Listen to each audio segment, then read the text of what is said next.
Lalaro na naman tayo ng Murder Mystery kasi yung una kong laro ay namatay tayo kagad dahil sa hitbox ko. At check natin kung ano yung role.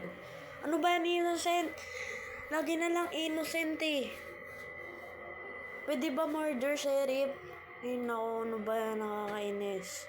Guys, andun yung murder oh. Wait, ay no. Asan? Yan yung murder guys oh. Si Goku. Uy! Uy Goku, ang galing mo Goku. Gabi, magaling ka pa naman baril mambaril Goku eh. Dapat ginamit mo yung kami-kamiha mo. Ano ba yan? Innocent. Innocent na lang lagi. Innocent. Ano ba yan? Pwede ba iba? Iba? Pwede ba murder, sheriff? Bawal ba yun? Bawal. Kasi maraming chance innocent talaga eh. Kasi nasa, uy, murder. Uy, ala! Ano ba yan? Patay ka agad! Ito na. Uy! Uy!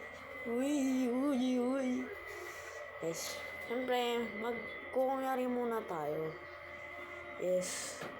Kukunyari muna tayo. Magkukulik muna tayo ng coins. Siyempre, para hindi tayo suspicious, di ba?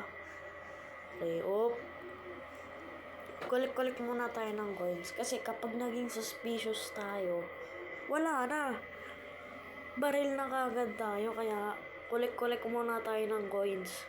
Para di tayo ma-suspicious. Di muna natin yung papatayin. Kasi magkukunyari muna ako. Yeah.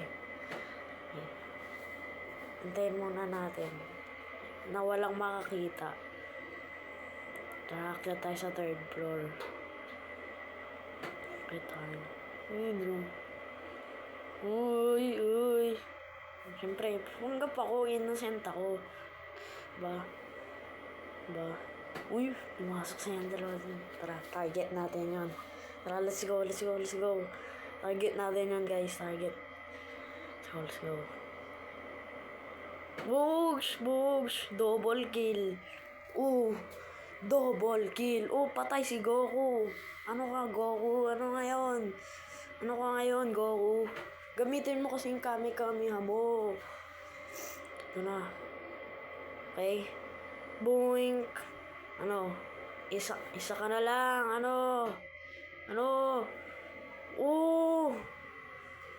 Akalain nyo yun, guys. Magaling pala. Mambabato pa ako. Yun lang, guys. Bye-bye. Love yous.